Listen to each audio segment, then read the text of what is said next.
We are the Church of the Good Shepherd, CGS Philippines, and you are welcome. We invite you to like, share, and engage with our live stream. Calling all disciples, let us grow together. Join our online classes and learn how to live and engage in our life class process. To all potential leaders of Christ, get involved in our School of Leaders 1, 2, and 3. Prayer is our weapon. Be part of our daily morning prayer every day at 5 o'clock. Corporate morning prayer via Zoom every first Friday of the month. In-person corporate prayer every last Monday of the month. Leaders of this generation, engage in our leaders meeting with our senior pastor, Pastor Rami Hinares Jr., every Tuesday at 7 p.m. Indeed, we are unstoppable, and the church is getting bigger. Again, we are the CGS Philippines, and we have the vision.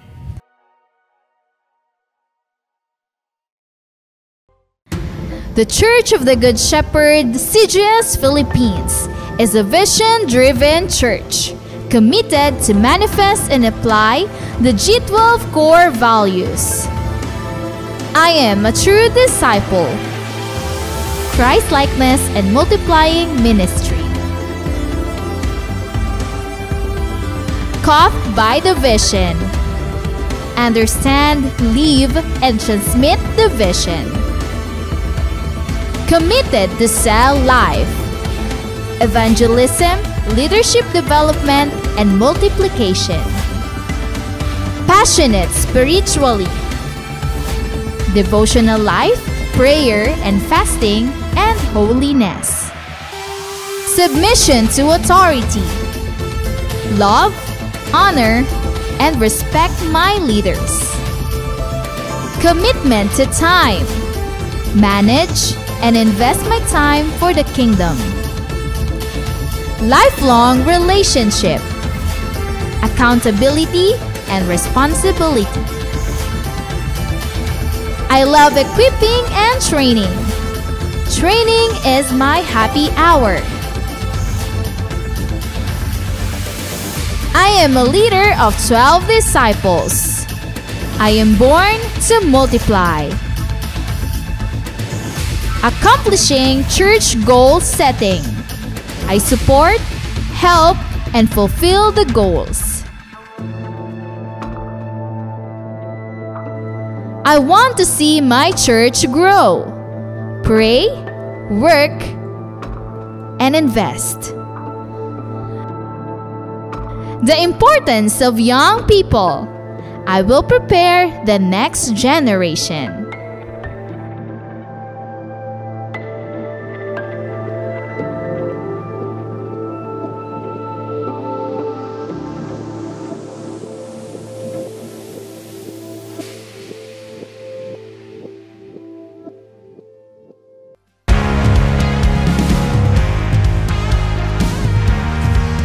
The Church of the Good Shepherd, CGS Philippines, is not just a building, but it is about people who embrace God's vision that lives its purpose, loving God and loving people. Previous years might be tough years due to the pandemic, but because of God's faithfulness to His church, the vision became even clearer and the calling of His disciples became louder. Through our online platforms, unexplainable breakthroughs become possible, and the church grows bigger and greater. With the help of God's vision manifested to His disciples and leaders, winning people became unstoppable, not just here in the Philippines, but also all around the world. Disciples, leaders, and pastors in different churches became one in spirit to continue to rise up and expand the territory of God's kingdom. As we celebrate and worship the Lord, more than 1,000 disciples woke up early at 6 in the morning for our online simbahay. And to further develop them, more people were involved in the process of discipleship. First in life class, where they learned how to live a life according to the will of God. After life class, To continue the works of God's vision, disciples were trained and equipped through the School of Leaders 1, 2, and 3. Truly, God is faithful and He will not let the church stay ordinary. This year, as the vision goes further, some of the pastors and leaders began to go to the places reached by our online platform. Together with Pastor Rami and Pastor Adele, the church visited some places in the Philippines to connect and expand God's kingdom, the church, and His vision. All these things happens because pastors, leaders, and disciples in different churches and places are committed to prayer every morning and evening. The vision will never stop, and His people will never be silent.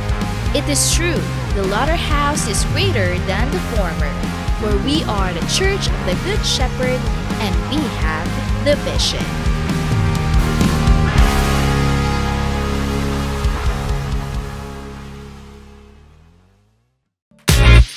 We are the Church of the Good Shepherd, CGS Philippines, and you are welcome. We invite you to like, share, and engage with our live stream. Calling all disciples, let us grow together. Join our online classes and learn how to live and engage in our life class process. To all potential leaders of Christ, get involved in our School of Leaders 1, 2, and 3. Prayer is our weapon. Be part of our daily morning prayer every day at 5 o'clock. Corporate morning prayer via Zoom every first Friday of the month. In-person corporate prayer every last Monday of the month. Leaders of this generation, engage in our leaders meeting with our senior pastor, Pastor Rami Hinares Jr., every Tuesday at 7 p.m. Indeed, we are unstoppable, and the church is getting bigger. Again, we are the CGS Philippines, and we have the vision.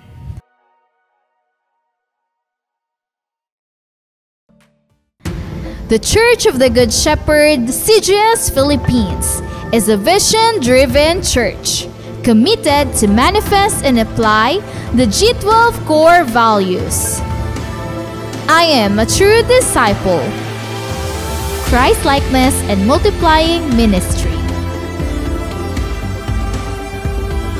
Caught by the vision. Understand, live, and transmit the vision. Committed to cell life. Evangelism, leadership development, and multiplication. Passionate spiritually. Devotional life, prayer and fasting, and holiness. Submission to authority. Love, honor, and respect my leaders. Commitment to time. Manage and invest my time for the kingdom. Lifelong relationship. Accountability and responsibility. I love equipping and training. Training is my happy hour. I am a leader of 12 disciples. I am born to multiply. Accomplishing church goal setting. I support, help, and fulfill the goals. I want to see my church grow. Pray, work, and invest. The importance of young people. I will prepare the next generation.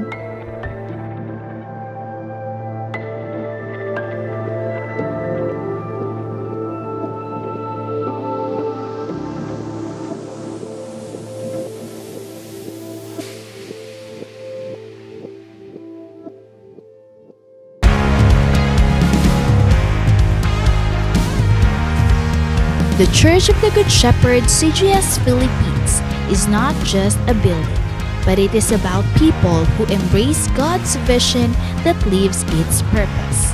loving God and loving people.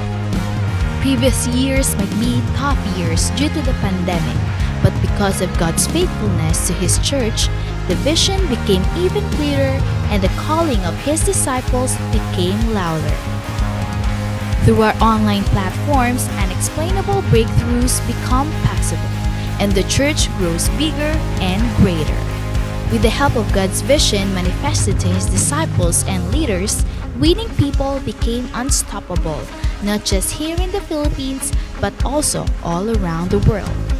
Disciples, leaders, and pastors in different churches became one in spirit to continue to rise up and expand the territory of God's kingdom. As we celebrate and worship the Lord, more than 1,000 disciples woke up early at 6 in the morning for our online simbahay. And to further develop them, more people were involved in the process of discipleship. First in life class, where they learned how to live a life according to the will of God. After life class, to continue the works of God's vision, disciples were trained and equipped through the School of Leaders 1, 2, and 3. Truly, God is faithful and He will not let the church stay ordinary. This year, as the vision goes further, some of the pastors and leaders began to go to the places reached by our online platform. Together with Pastor Rami and Pastor Adele, the church visited some places in the Philippines to connect and expand God's kingdom, the church, and His vision. All these things happens because pastors, leaders, and disciples in different churches and places are committed to prayer every morning and evening. The vision will never stop, and His people will never be silent. It is true, the latter house is greater than the former, for we are the church of the Good Shepherd, and we have the vision.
Magandang umaga muli sa ating lahat and welcome sa ating morning simbahay.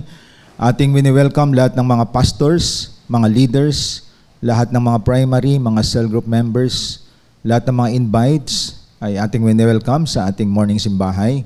At lahat ng mga tatay, mga nanay, lahat ng mga kids, lahat ng mga pamilya na kasama natin dito sa ating pagsamba sa online.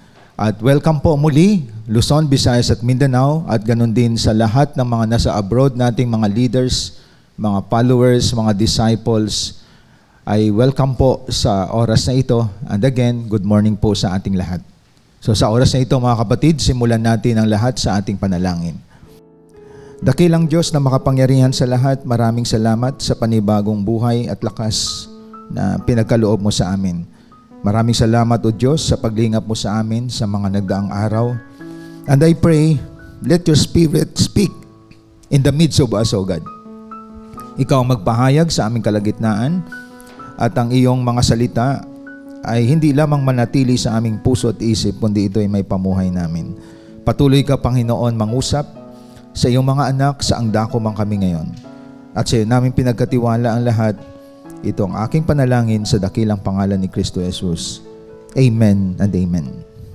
Sabay-sabay po tayong sasamba sa ating Panginoon sa pamagitan ng mga awitin na ating sama-samang awitin, mga kapatid. Pangunahan tayo ng CGS Philippines Worship Team.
Ikaw ay sa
Jesus, ikaw lamang.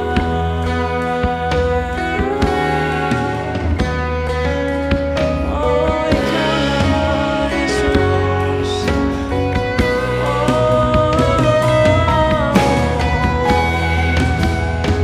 Lahat ng papuri, pasasalamat sa habang buhay. Oh, Jesus, ikaw lamang.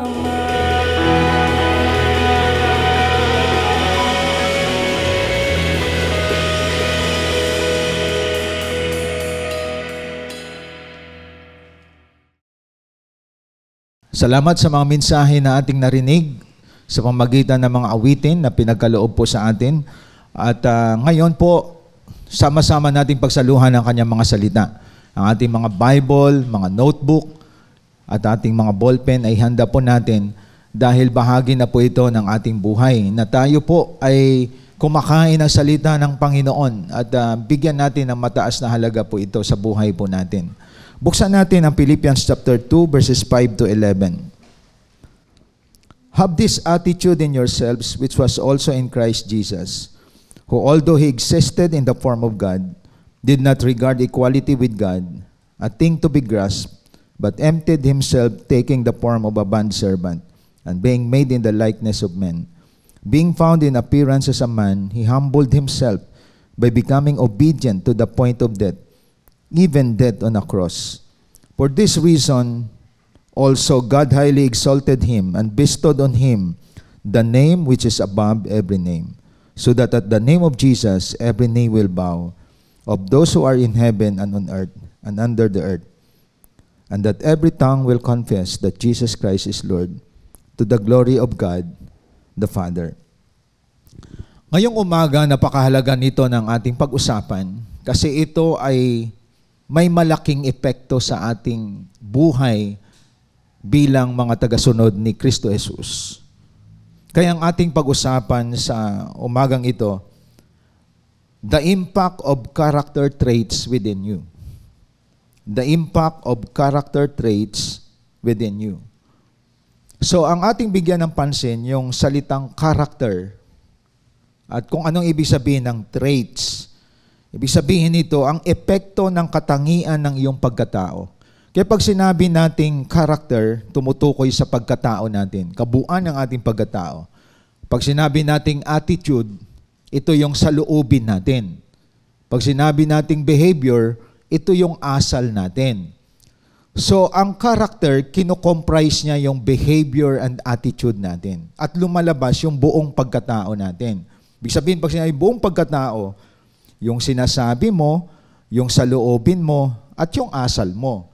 Ang asal sa labas, nakikita. Halimbawa, ikaw yung tao na sa maliit na bagay, nagpapasalamat ka, malaki man o maliit. So, nagre-reflect yung attitude sa labas at yun ang naging behavior natin. Halimbawa, palagi ka na lamang nasa oras sa lahat ng gawain. That is already your behavior. At the same time, naging prayerful ka kasi yun ang attitude mo at lumalabas ang buong pagkatao natin. So ang ating pag-usapan, ang salitang character, kinocomprise niya yung dalawa, our attitude and our behavior. At bakit ito ang ating pag-usapan? Kasi bilang mga tagasunod ni Kristo Jesus, ang ating pagkatao, malaki ang epekto nito sa ating buhay. Kumbaga, pag sinabing character, dapat may naiiwan kang bakas. May naiiwan kang malaking epekto sa buhay mo sa next generation. That is why it is very important the impact of character traits within you. Mahalaga itong ating pag-usapan kasi itong mga traits na ito, hindi ka magkakaroon nito kapag wala kang Kristo Jesus. Pupwedeng pansamantala, pero mawawala sa iyo kapag hindi ka nakaugnay kay Jesus Christ. Kaya yung binasa natin kanina sa Philippians chapter 2, verses 5 to 11, nagpapakita dito ng attitude na meron si Kristo na dapat taglayin po natin at maging pagkatao po natin. Kasi The purpose of our discipleship, magkaroon tayo ng Christ-like character. Ibig sabihin, kaya tayo hinuhubog, kaya tayo inaayos, ang target ng discipleship, magkaroon tayo ng Christ-like attitude. Maging katulad kay Kristo Jesus. At yan ay makikita natin sa binasa natin kanina. Kaya sa umagang ito, ating bigyan ng pansin itong ating pag-usapan. May mga traits dito na malaki ang maging epekto nito sa buhay mo, sa pamilya mo, sa kinabukasan mo, sa mga tao na nasa paligid mo. Kaya ang ating pag-usapan, yung pagkatao natin. Kaya nga dapat ang buhay natin na isuko natin kay Kristo. Kasi pag hindi, imposible tayong magkaroon nito. So number 1, the impact of character traits within you. Number 1, your humility exalts you. So ang keyword natin dito is the word humility. Ang humility, ito ang magtataas sa iyo. Palagi natin naririnig po yan. Pero tandaan natin, importante itong one of the traits. Ang salitang humility ay ang pagpakababa po natin. Ito ang magtataas sa iyo at ito ang magbibigay ng pagbabago sa buhay mo. Alam ninyo sa mga nagtatrabaho sa company, ang mga nag-a-apply ng trabaho, minsan hindi hinahanap kung ano ang credential mo. Ang tinitingnan, yung behavior mo, yung character mo, or yung attitude mo. Ibig sabihin, tinitingnan, mahalaga yung pagkatao mo. Mapagkatiwalaan ka ba?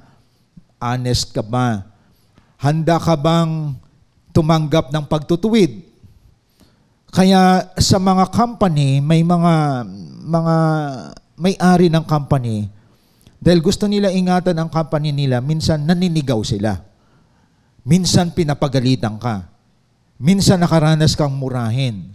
At doon nadidevelop yung character traits na meron ka. So kahit may minumura ka, pinagsasabihan ka, dahil meron kang Christ, may laban ka. Still you remain humble. Then God will exalt you. And that is a testing to all of us. Ang ating mga training ground, pwede sa church. No? Hindi ka nakaranas na nabubuli ka, pero sa labas, naranasan mong ibubuli ka sa work, kinainggitan ka, but still you remain humble, then God will exalt you. Kasi ang mga kaharap mo, mga unbeliever, pagdating sa church, mga tao na katulad mo, may respeto sa bawat isa. Kaya talang mahalaga itong ating pinag-usapan. Importante, i-undermine ka man, pagsabihan ka man, sigawan ka man, remain humble because humility exalts you, mga kapatid. So ang taong yung humble, hindi siya naghahanap ng recognition o palakpak ng tao. Tandaan natin yon. Hindi siya naghahanap ng attention ng ibang tao. Hindi siya naghahanap ng kanyang ginagawa na wala man lang nag-appreciate sa kanya. Hindi niya hinahanap yon. Hindi niya kinukwenta ginagawa niya sa Panginoon. Ibig sabihin, a humble person, may ginagawa ka sa gawain ng Lord, hindi mo binibilang yon. Hindi ka naghahanap ng palakpak ng tao, ng recognition ng tao. Basta alam mo, time will come, sasabihin ni Lord sa iyo, well done, good and faithful servant. Ang masarap mapakinggan, yung sasabihin ni Jesus Christ. Hindi yung sasabihin ng ibang tao sa ginagawa mo. Kaya tandaan natin, mga kapatid, ang tao na may pagpakumbaba, pagdating sa Panginoon, talagang solid ang prayer life. Kasi kailangan mo ang Diyos sa buhay mo. Solido ang kanyang pagbabasa ng Bible. Bakit? Kailangan ko ang Diyos sa buhay ko. Kaya yung mga sinasabi namin sa inyo ng paulit-ulit dito, it is a test to all of us. If you don't need God, kapag hindi mo kailangan ng Diyos, sometimes you don't need a prayer life, you don't need guidance from God. That is why you don't read your Bible. Pero tandaan natin, walang self-made person na kaya mong tumayo sa sarili mo, na para bang you don't need God. Na hindi mo pwedeng sabihin na accomplish ko to, na attain ko to because masipag ako, magaling ako, matalino ako. At yan ay magbibigay sa atin ng pride. At tandaan natin, dyan binagsak si Lucifer. Si Lucifer, author siya ng pride. Kumbaga, naghangad pa siya ng gusto niyang mas mataas pa sa Diyos. Kaya siya binagsak. Kaya tandaan natin mga kapatid, the author of pride is God. But the author of humility is the Lord Jesus Christ. Binasa natin dito, mapapansin po natin, but emptied himself, taking the form of a bondservant, and that is humility. In verse 8, being found in appearance as a man, he humbled himself. Even though he is God, nagkatawang tao siya, nagpakababa siya, hindi para sa sarili niya, kundi para tayo masave, para tayo maligtas. Nagpakababa siya. Kaya siya'y isinilang, hindi sa hotel, isinilang siya sa sabsaban. Katabi niya mga hayop. Ibig sabihin ng pinakamababang klase ng lugar, doon si Jesus isinilang. Kaya dito natin makikita, he humbled himself not for him, but for us. That is why we receive salvation through the Lord Jesus Christ. Nagkaroon tayo ng kapatawaran ng kasalanan because of Christ's humility. Kaya tandaan natin, walang talo sa taong mapagpakumbaba. Ngunit maraming namamatay sa mga taong mataas. And this is part of molding our life as disciple, mga kapatid. Pag disciple ka, you live a humble life. Bakit maraming namamatay sa kalye? Nasagi lang ang sasakyan, ang kotse. Hindi naman matindi ang damage. Nagmumurahan na. Nagpapatayan na. At nakita natin, because of material things, marami taong naging mataas. Kaya dumaan ngayon ang dilobyo sa buhay ng Pilipinas. Pansin niyo po. Segundo lang pwedeng mawala ang bahay natin. Segundo lang pwedeng mawala ang mga properties kapag dumating ang mga calamities. Ano ang pinaparating sa atin? Magpakababa tayo. Ano sabi sa 2 Chronicles 7:14? If my people humble themselves and pray, I will hear from heaven. Ibig sabihin, nagpapakita sa atin, huwag kang mayabang. Ano mang pinoposes mo, galing yan sa pagpapala ng Panginoon. We need to humble before God kasi hindi ka mataas, may mas mataas pa sa atin. And that is our God na nagbibigay ng breath, bibigay siya ng hininga, nagbibigay siya ng mga pagkain natin, nagbibigay siya ng hangin. Kaya walang tao pwedeng maging mataas. That is why as disciple, nire-remind po tayo ng basic teaching na to. May Creator tayo. He handles everything, anything that you accomplish in life, everything you possess in life, it's all from God. That is why we kneel down every day to pray. We need guidance. That is why we read our Bible. And that is a sign of humility.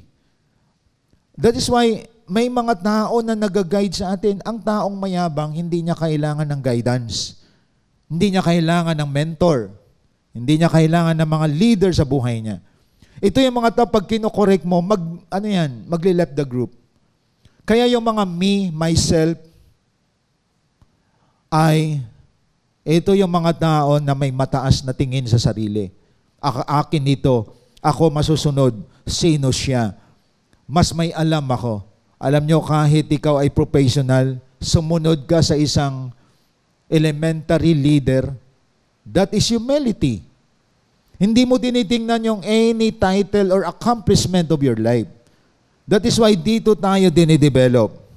That is why the impact of character traits within you, your humility exalts you. Yun ang magtataas po sa atin. Now, tingnan natin sa Proverbs 22 verse 4. Anong sabi sa Proverbs 22 verse 4? Ito'y tumutukoy sa ating humility. Mahalaga ito na dapat makita natin. Proverbs 22 verse 4. Anong sabi dito? The reward of humility and the fear of the Lord are riches, honor, and life. Grabe, di po ba? Ibig sabihin, may gantimpala pala ang taong mapagpakumbaba. Yung taong may takot sa Panginoon, tatlo yan: riches, honor, and life. And that is the reward of a humble person. Ibig sabihin, ang Diyos nalulugod siya sa taong mapagpakumbaba, hindi nagyayabang ng kanyang accomplishment, kundi everything na pinoposes niya, it's all from God. Kaya si Lord ang magpapayaman sa kanya. Si Lord magbibigay ng parangal sa kanya. Si Lord magbibigay ng buhay sa kanya. Tingnan ninyo yung binatang mayaman sa New Testament, isang story. Yumaman siya, binasag niya ang maliit niyang lalagyan ng bodega, sinira niya, at sabi niya, mag-enjoy ako sa buhay. Kumain, matulog, magsaya. Sabi ng Lord, hangal ngayong gabi kukunin ko ang iyong buhay. Ang mga mayayabang, hindi nagtatagal ang buhay sa mundong ito. That is why anything that we have, anything that we possess, ang pagkatao mo dapat hindi magbabago. Remain humble before God. Lumalaki na sweldo mo, maganda na ang company mo, at the same time, meron ka ng sariling bahay, may lupa ka pa, may sasakyan ka pa. Pero tandaan natin, huwag ka magpa-apekto, magpatuloy ka pa rin sa paglilingkod kay Lord. Magpatuloy ka pa rin maging tapat sa Panginoon. Kasi pag lumayo ka sa Lord, you detach yourself, it's just like you invite death to your life. Tandaan natin, Lord, mga kapatid, para nag-imbita ka na maging miserable ang buhay mo. Tandaan natin, kapag putol ang connection mo sa Lord, everything ay maging miserable ang buhay natin. Kaya mahalaga na dito ninyo makita, humility exalts you because this is the character that you possess. At ito yung bakas na dapat maiwan mo sa next generation. You don't need to say na I am humble. Hindi mo dapat iangat sarili mo. Ibang tao magsasabi na kapag narinig ang pangalan mo, sasabihin, napaka-humble na tao yan. Pinagsasabihan yan, kinokorek yan. Andun pa rin ang paggalang niya sa kanyang mentor. Napaka-humble na tao yan, kahit na mayaman yan, meron na lahat, pero marunong pa rin yan lumingon sa pinanggalingan. Ganon. Ibig sabihin, iangat ka man ng Diyos, hindi ka nagbabago, nakaapak ka pa din sa lupa. Hindi nagbabago ang klase ng iyong pamumuhay. In Matthew 23 verse 12, sabi sa Matthew 23 verse 12, patibayin natin ang humility. Ang sabi po dito, whoever exalts himself shall be humbled, and whoever humbles himself shall be exalted. Kita niyo mga kapatid? Ibig sabihin, ang nagtataas ng kanyang sarili ay ibababa. Ngunit ang nagpakababa ay itataas. At ito ang statement ni Jesus Christ. That is why we need to have a character of humility. Ito ang bakas na maari mong iwan sa next generation. Na makita sa buhay mo, ano man ang na-attain mo, ano man ang na-accomplish mo, ano man ang na-possess mo, you remain humble because you said everything came from God. Kung ano ka man ngayon, Diyos ang gumalaw dyan. There is no self-made person. Ibig sabihin, ang character na ito dapat meron tayo because we have Jesus Christ in our life. We cannot sustain this kind of character kapag walang Jesus ang buhay po natin. Kaya siya, taglay natin dapat ang katangian na meron ang ating Panginoon. Second, the impact of character traits within you, your obedience blesses you. Akala natin ang pagsunod wala lang. Pero tandaan natin, pag obedient person ka, tandaan mo yon kapatid. Yan ang naghahabol ang pagpapala sa iyo. Imposible naman na sinusuway mo ang salita ng Diyos. Sinusuway mo ang tatay mo, ang nanay mo. Sinusuway mo ang leader ng church. Sinusuway mo ang pastor tapos pinagpapala ka. Imposible yon. Hindi lalabagin ng Bible, lalo na ng Diyos, ang kanyang prinsipyo. Walang pinagpapala na mga matitigas at masuwayin, mga kapatid. Ang pinagpapala, yung mga obedient people. Tandaan natin yon.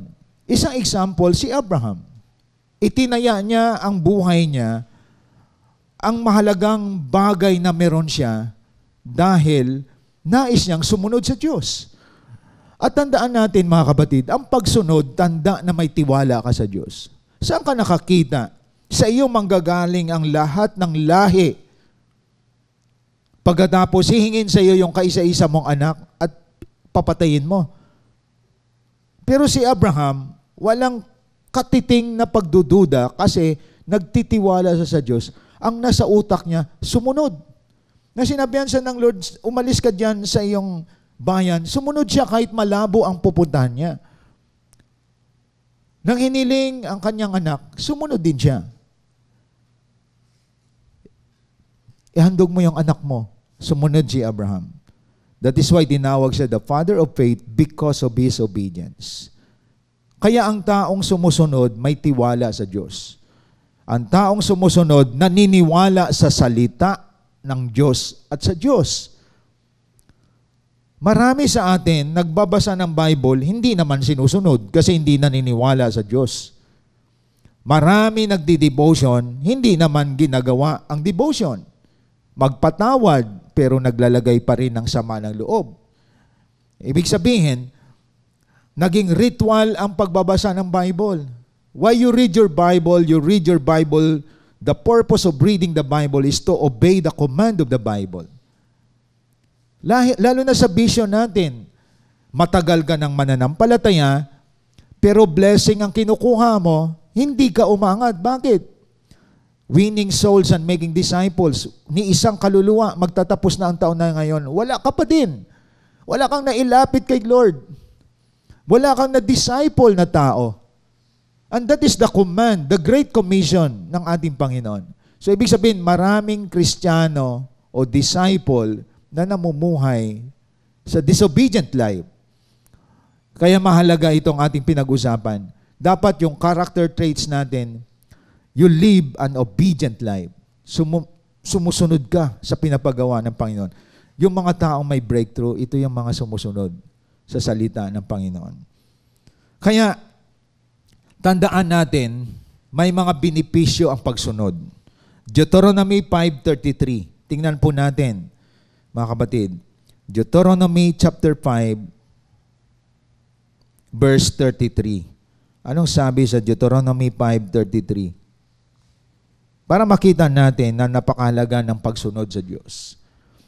You shall walk in all the way which the Lord your God has commanded you, that you may live and that it may be well with you, and that you may prolong your days in the land which you will possess. Alam niyo bang pagsunod sa Diyos, nagpapahaba ito ng buhay?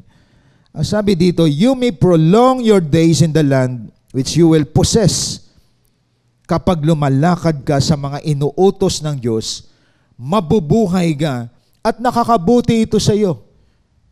Then you may prolong your days in the land which you will possess. Kita niyo mga kapatid, ibig sabihin, napakahalaga ng salitang pagsunod sa buhay po natin.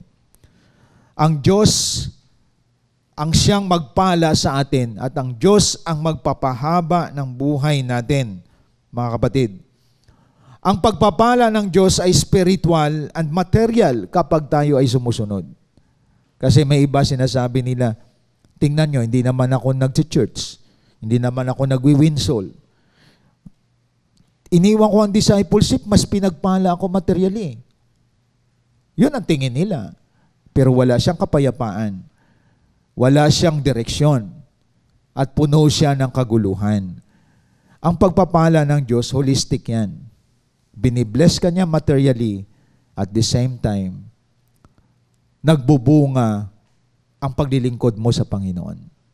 Nakikita sa iyo ang pag-angat, nakikita sa iyo ang pagpapala, nagkakaroon ka ng kapayapaan, walang kaguluhan, at the same time, sapat at overflowing ang pagpapala ng Diyos sa buhay mo. The key word is what? Because your obedience blesses your life. Ang pagsunod, nagbibigay yan ng pagpapala, mga kapatid. Kaya walang tao na pinagpapala kapag siya ay sumusuway. Dahil ang pag-disobey sa Diyos ay isang hadlang ng pagpapala yon. Sabi nga, to obey is better than sacrifice. Nakita niyo po? At dito nakita natin na si Abraham nagkaroon ng breakthrough ang buhay niya. It's because willing sa isakripisyo yung anak niya dahil command ng Panginoon yan. Saan ka makakita na pagpalain ka ng Diyos pero lahat ng sinasabi ng Bible ay hindi mo sinusunod? In the area of finances, marami pa rin nandadaya sa atin. Hindi tayo faithful na ibalik yung para sa Lord. Ninanakaw din natin. Galit tayo sa mga magnanakaw, pero isa ka pala sa nagnanakaw din ng para sa Panginoon. For so many years, hindi ka naniniwala. Akala mo, by your own effort, by your own sipag, ibibless ka ng Panginoon. Maganda, masipag ka na, tapat ka pa sa Diyos. And God will honor your being diligent sa paglilingkod sa Kanya. Kaya tandaan natin mga kapatid, obedience is the key. Susi ito para tayo pagpalain ng Panginoon. And very clear yan sa Deuteronomy 5:33. Then Deuteronomy 28 verse 1. Tingnan po natin. Deuteronomy 28 verse 1. Now it shall be, if you diligently obey the Lord your God, being careful to do all His commandments, which I command you today, the Lord your God will set you high above all the nations of the earth. Grabe, ano po? Ang pagsunod pala sa Diyos, iaangat ka ng Panginoon. Magsashine ka, itataas ka ng Diyos. It's not because of your ability. It's not because of your, what we call, background in life. It's because of your obedience. Makikita ka, nagsashine ka, nag-iilaw ka. It's because of your obedience to God. You are very simple person. Simpleng tao ka lang. Pero naging influencer ka because of your obedience to God. So hindi yung may natapos ka, hindi yung ang background ng pamilya mo ay kilala sa society, hindi. Kundi nakikilala ka dahil sa pagsunod mo sa Panginoon. Ang masaklap, nakikilala ka dahil sa korupsyon o pagnanakaw. Hindi na matatanggal yan. Hindi na mabubura yan sa kasaysayan, mga kapatid. Ibig sabihin, ang maiwan mong impact ng karakter na meron ka, sasabihin ng mga tao, napakamasunurin yan sa parents. Kasi maraming anak ngayon, matitigas ang ulo. Maraming mga anak, binabastos ang mga magulang. Kaya mga buhay nila miserable. Mga anak na feeling entitled. Gusto magulang pa masusunod. At walang anak na pinagpapala na basto sa magulang. At walang mga Kristiyanong disciple na may direksyon ang kinabukasan na hindi ginagalang ang mga leader at ang mga pastor. Walang obedient heart. Hindi marunong kumilala sa mga nakakataas sa kanila. Tandaan natin yon, mga kapatid. Walang mga estudyante na may kinabukasan na sinisigawan ng teacher. Pagkatapos noon, na-expelled. At pag-alagala na, hindi na tinanggap ng school. Ibig sabihin, ang mga disobedient people, walang future yan. Sa school, dapat sumusunod ka sa teacher mo. Sa bahay, dapat sumusunod ka sa magulang mo. Ultimo, paglilinis ng bahay, inuutusan pa ang isang anak. At walang anak na may kinabukasan na palaban sa parents. Ganon din sa discipleship sa church. Mga disobedient disciple ay hindi yan binibless ng Panginoon. Walang walang morning prayer, walang daily devotion, pero nandyan, walang pag-akay ng kaluluwa, pero nire-remind ng leader, hindi i-bless ng Panginoon yan. Tandaan natin, ang pagsunod, very clear dito, the Lord your God will set you high above all the nations of the earth. Ang matindi yung verse 2 ng 28, verse 2 ng Deuteronomy. All these blessings will come upon you and overtake you if you obey the Lord your God. If you obey the Lord your God, all these blessings will overtake you. Saan ka nakakita? Inuunahan ka ng pagpapala. It's because of the power of obedience in your life. Hindi mo hinihingi, binibigay na sa iyo. Hindi mo pinaghirapan, that is divine blessing. Tandaan natin, iba ang human blessing kaysa divine blessing. Ang human blessing, hindi ka na nakapag-church dahil kayod ka sa trabaho. Puyat ka sa trabaho mula Monday to Sunday. Hindi ka na nakapag-church. Lutang ka na. May human blessing ka, kumikita ka ng malaki, pero wala ka ng oras mag-pray. Wala ka ng oras sa mga cell group. Wala ka ng oras sa discipleship, sa mentoring. Kumikita ka, pero hindi ka masaya. That is human blessing. Ang divine blessing, nakakatulog ka ng tamang oras, kumikita ka sa trabaho mo, nakapaglilingkod ka pa sa Diyos. At minsan, umaapaw pang pagpapala sa iyo. May dumarating na pagpapala. Ito yung sinasabi. All these blessings will come upon you and overtake you if you obey the Lord your God. That is the character traits na dapat ma-develop sa atin. Mga kapatid, pag si pastor sinabi sa iyo to, sumusunod ka. Pag parents mo sinabi sa ito, sumusunod ka. You are a man, a person of obedience. Pag sinabi ng leader mo, sumusunod ka. Wala kang mga complain, wala kang arguments. Mahirap yan, hindi ko kaya yan. Ang mga sumusunod, hindi na nagdududa yan. Ang mga sumusunod, sa likod nun, nagtitiwala sa nag-uutos sa kanya. Kaya tandaan natin, you obey because you trust God. You don't obey because you don't trust the Word of God. Hindi ka nagtitiwala sa Word of God. Bakit ko ba ibibigay yung 10% bahagi? Kulang pa sa akin ito. Kaya marami baon sa utang, maraming may financial debt. Ibig sabihin, until now, alipin pa rin ng pananalapi. Very clear sa Deuteronomy 28, pag binasa natin to, hindi ka buntot, ikaw ay ulo.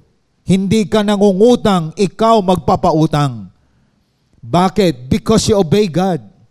At dapat nag-level up na dito lahat ng mga leaders and disciples. Mga kapatid. Kaya dito mapapansin po natin, this is the impact na pwede nating iwan sa next generation. You need to have an obedient heart because obedience blesses you. Ang pagsunod, mga kapatid, ang nagbibigay ng pagpapala po sa buhay po natin. Very clear po yan. Kaya tandaan natin, ang taong naniniwala, nagtitiwala sa Diyos, tinataya niya lahat. Dahil alam niya, hindi siya ilalagay ng Diyos sa alanganin. Buhay niya, oras niya, panahon niya, pamilya niya, sinuko niya sa Panginoon.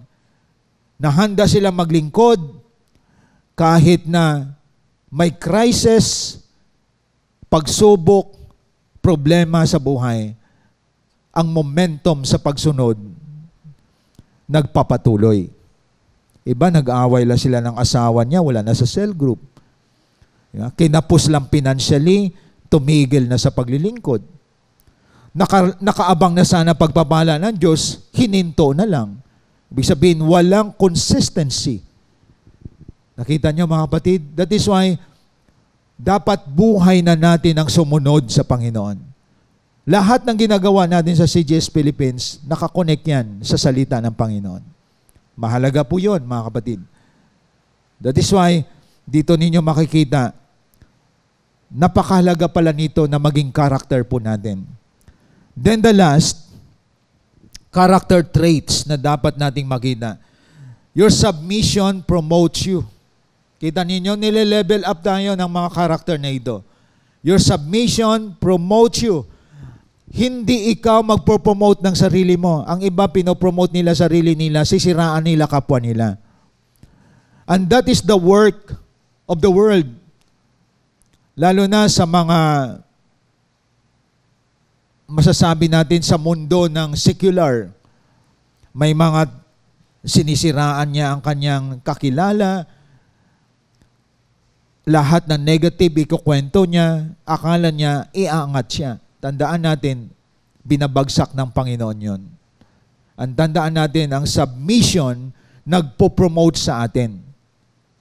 But a rebellious heart demotes us, mga kapatid. What is the opposite of submission? The opposite of submission is rebellious or rebellion before God. Dito, very strong ang verse na ito. Sa James chapter 4 verse 7, submit therefore to God, resist the devil and he will flee from you. So the key word is submit. Pag tayo nagpapasakop sa Diyos, we can resist the devil and he will flee from you. Pero alisin mo yung submission, you cannot resist the devil at hindi siya alis sa atin. So ang sikreto upang makalaya tayo sa galaw ng dyablo, magpasakop tayo sa Diyos. Magpailalim tayo sa Diyos. Ang hindi nagpapailalim sa Diyos ay nasa ilalim ng dyablo. Very clear po yan. Kaya minsan, ang galawan natin, galawan ng dyablo. Kasi hindi tayo nagsasubmit before God. Pag sinabi submit before God, you surrender your life before God. You humble yourself. You ask forgiveness before God. And let your life handled by God. Ibig sabihin, ang mga nagpapasakop sa Diyos, sumusunod sa Kanyang salita. Nagpapasakop sa Diyos, sumusunod, hindi lang sa salita ng Diyos, kundi sumusunod sa leader niya. Andun sa Kanya yung humility. Kaya pansinin niyo yung mga sapi, kumakalaban yan sa gawain ng Panginoon. Saan ka nakakita? Sinasabi mong Kristiyano ka. Kinakalaban mo leader mo, kinakalaban mo yung pastor, kinakalaban mo ang church kasi hindi komportable para sa iyo. So that is not submission. Ang gusto mo makita ka, makilala ka. That is dangerous. It's all about Jesus Christ. It's not about the pastor, the leader, the name of institution. It's all about Jesus Christ, lahat ng ginagawa natin. So malalaman na may submission ka, you humble yourself before God, you obey before God. Interconnected to, mga kapatid. Sumusunod ka sa Panginoon. Kaya pag sumusunod ka sa leader mo, na galing sa salita ng Diyos ang sinasabi, ang tawag niyan ay submission. And we cannot resist the devil kapag walang submission sa atin. The purpose of submission, you can resist the devil and he will flee from you. Kasi minsan pumapasok ang dyablo sa utak natin. Ano ang ginagawa ng dyablo sa utak natin? Sasabihin ng dyablo, magreklamo ka. Magpetition ka. Sabihin mo unfair. So if you don't resist the work of the devil in your mind, hindi mo alam, may sanib ka na ng dyablo. Alam ba ninyo mga kapatid, ang isang tao na may pagpapasakop sa Diyos, no? Meron siyang harmony sa kanyang relationship with God, sa kanyang pastor, sa kanyang leader, sa kanyang parents, sa lahat ng mga nasa itaas niya. May harmonious relationship siya. Hindi mo po pwedeng sabihin, nagpapasakop ka sa Diyos, kalaban mo asawa mo. Sinisiraan mo asawa mo, pero nagpapasakop ka sa Diyos. Hindi mo pwedeng sabihin na nagpapasakop ka sa Diyos, pero kalaban mo leader mo, sinisiraan mo leader mo. Co-disciple mo, kinainggitan mo. Co-leader mo, kinainggitan mo. Hindi. Pag meron kang submission before God, lahat ng bad attitude nawawala sa iyo. May taong inaangat, nagpupuri ka sa Panginoon. May taong pinagpapala, pinupuri mo ang Panginoon. At nakikita na maganda ang connection mo sa iyong leader, sa iyong employer. Hindi pwedeng empleyado ka pero hindi ka sumusunod sa employer mo. Ibig sabihin yung mga tao na nasa itaas natin, mayroon kang magandang relasyon. Because submission promotes you. Tandaan natin ang pinopromote sa isang company, naging manager ka, kasi nakikita ng executive officer ang pagpapasakop mo. Kumbaga naging kanang kamay ka niya. At ang Diyos ang nagdidikta sa mga tao na nasa itaas natin para iangat ka. Tandaan natin, ang sekreto ng promotion ay submission. No one can demote you if you are submissive before God. Biro mo, tuwing umaga nakaluhod ka. Tuwing umaga pinagpipray mo ang buhay mo, pamilya mo. Mamalayan mo na lang. Next in line ka na sa may-ari ng company. Kahit pinapagalitan ka, nagsasubmit ka pa din. Kaya marami minsan sinigawan lang, resign. Nang nakita na hindi nagustuhan ng isang nakikita sa company, resign. Marami po sa atin, 10 resign na. Iba puro resign ang ginagawa. Kasi hindi makokorek, hindi machicheck, hindi matuturuan. Nagtayo ng sariling company, bumagsak din. Kasi walang submission. Ang mga taong walang submission, hindi nakikinig ng payo. Hindi nagpapakorek. Walang pwedeng mag-advise sa buhay niya. Self-made person nga siya eh. Ito yung mga narcissist people. Yung mga tao na ayaw nila na sila ay ginaguide. Walang pagpapasakop, ganon si Satan. Walang pagpapasakop sa Diyos, kaya binagsak siya ng Panginoon. Tandaan natin, mahalaga na may sumasakop sa atin ang makapangyarihan sa lahat. Siya magpo-promote sa atin, mga kapatid.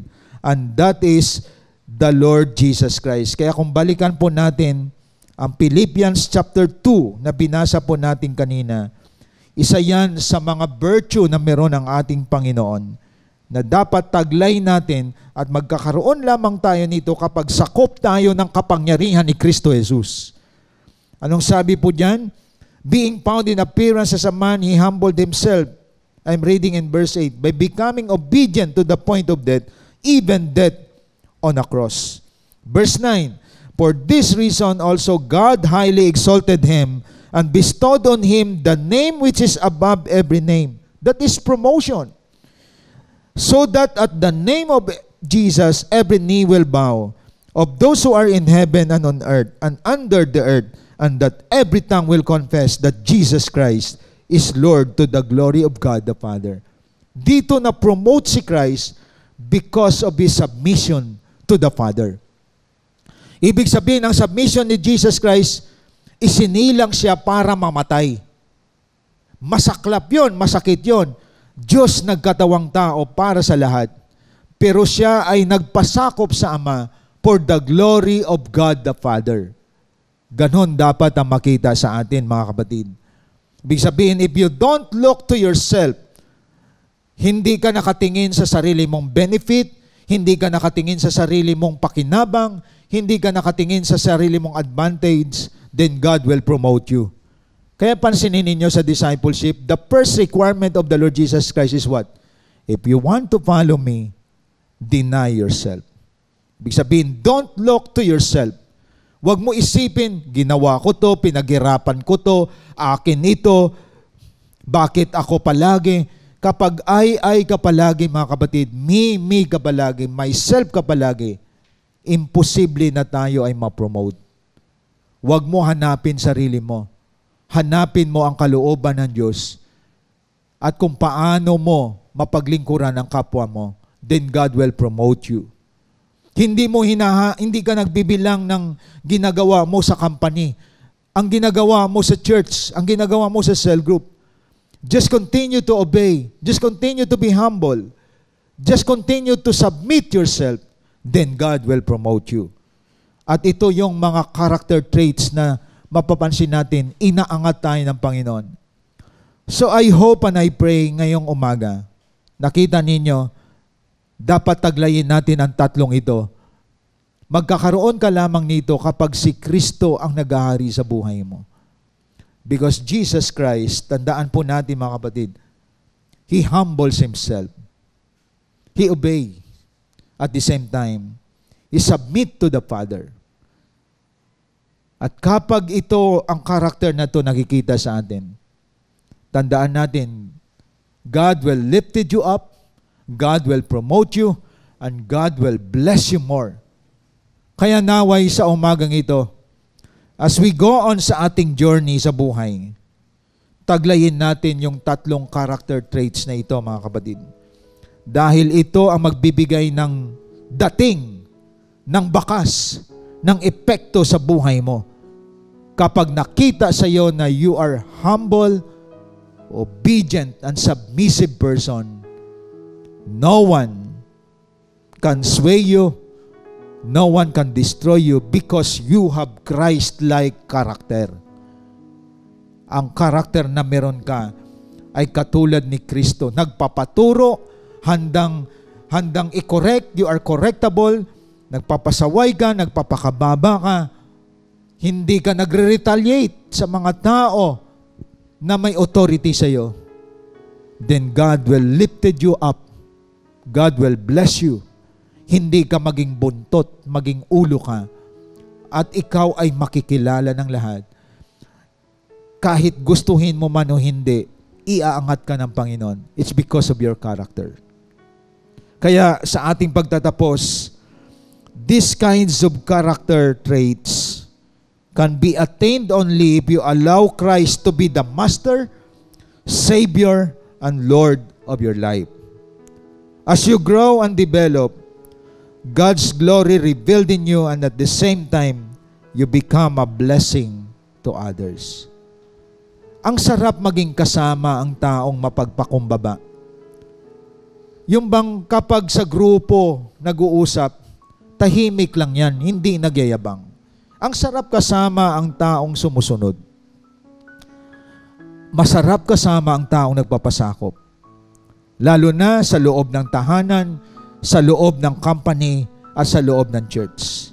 Ito yung klase ng mga tao na matindi ang katangian, pagkatao nila. Yan ang susi ng pagpapala ng Panginoon. Naway sa umagang ito, lahat kayo na nandito, as we go on sa journey natin, tanungin natin ang ating sarili, nasa akin ba ang tatlong ito? Nakikita ba ito sa buhay ko? Sapagkat ito ang mag-aangat sa buhay po natin.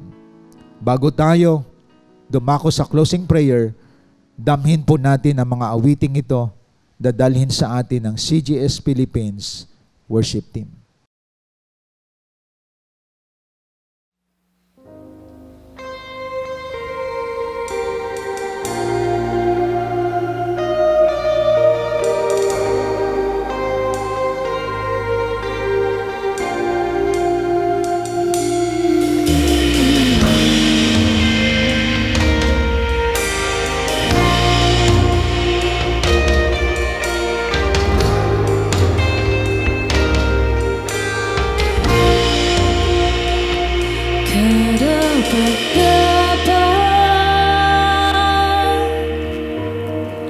Sa lahat ng pag-ibig, karapat-dapat,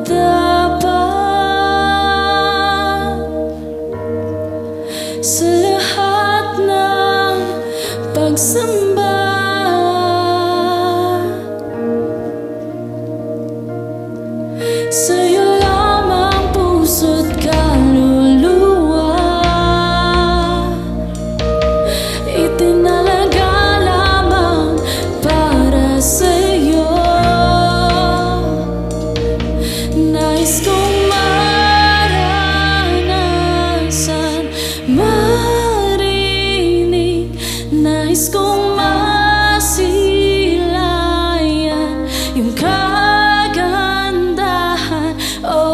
ikaw ang hari ng aming lahi, Panginoon. Purihin ka.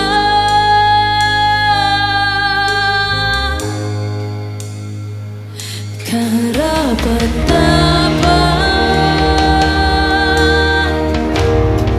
sa lahat ng pag-ibig.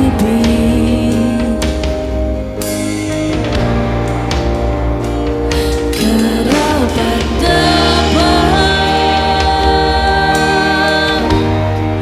sa lahat ng pagsamba.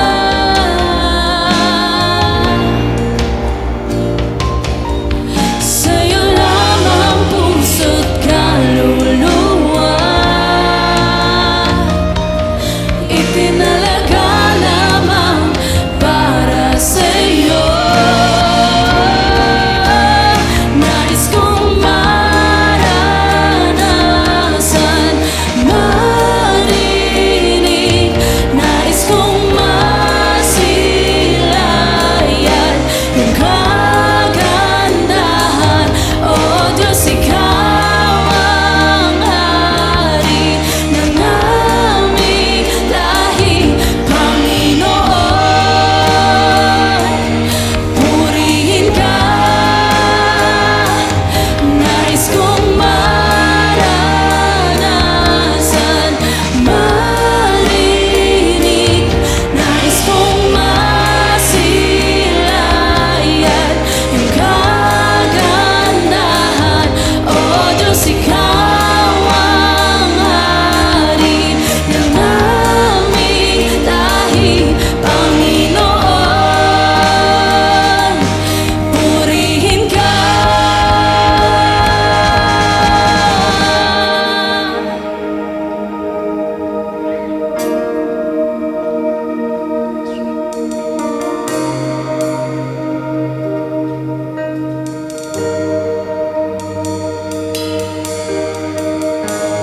Di kayang hambingin yung pag-ibig para sa'kin, hangad ay makilala ka ng mas malalim. Di kayang hambingin yung pag-ibig para sa'kin, hangad ay makilala ka ng mas malalim. Di kayang hambingin yung pag-ibig para sa'kin, hangad ay makilala ka ng mas malalim. Di kayang hambingin yung pag-ibig para sa'kin, hangad ay makilala ka ng mas malalim.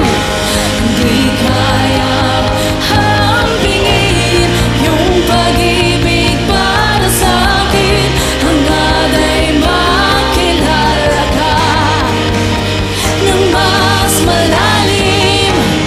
Di kayang hambingin yung pag-ibig para sa'kin, hangad ay makilala ka ng mas malalim.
Let us pray. Maraming salamat, O Diyos, sa paalaala mo sa amin. Nagpapakita na pwede kaming sirain ng ugali namin o pagkatao namin. O pwede rin kaming mabuo because of our character na pinoposes namin. I pray, Lord God, na aming makita at maunawaan, ito palang dahilan bakit kami may discipleship. To mold us to have a character traits like Jesus Christ. Na makita sa amin, Panginoon, ang humility. Dahil kapag humble kami, meron kaming teachable heart. Meron kaming obedient heart and submissive heart kapag may Kristo ang buhay namin. I pray, Lord God, walang isa sa amin ang pwedeng magmalaki because everything that we have came from you. Lahat ng pinoposes namin, ikaw ang may bigay nito, even our life. Hindi kami pwedeng magmalaki ni sino man sa amin. Dahil kahit anong oras pwede mo kunin ang buhay namin. Kunin ang lahat ng meron kami. That is why, Lord God, I pray na aming maintindihan the reason why we undergo discipleship upang masustain sa amin ang humility, ang obedience at the same time ang submission. Ito, O Diyos, ang mag-iingat sa buhay namin. I pray, Lord God, na makita lahat ito sa mga kasama naming worshipers, mga leaders, mga disciples na nandito ngayon sa aming pagsamba. Pagpalain mo lahat ng narito at hiniling ko ang iyong banal na bendisyon at pagpapala sa iyong mga anak. Itong aking panalangin in the name of the Father, the Son, Jesus Christ, and the Holy Spirit. Amen and amen. Thank you and God bless po sa ating lahat. Hope you've been blessed by the message of God today as we continue to extend our calling in loving God and loving people even in online and keep you more updated to our journey in God's vision. Connect to us wherever you are. Like our Facebook page. Follow us on our Instagram account.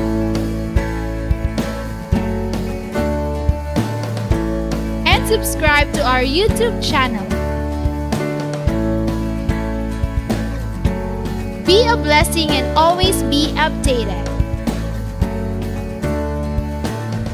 Are you blessed? Now it's time for you to become a blessing online. By sending stars to support our local church and take part in our LOT project. And be a cheerful giver through sending your tithes and offering to our GCash account.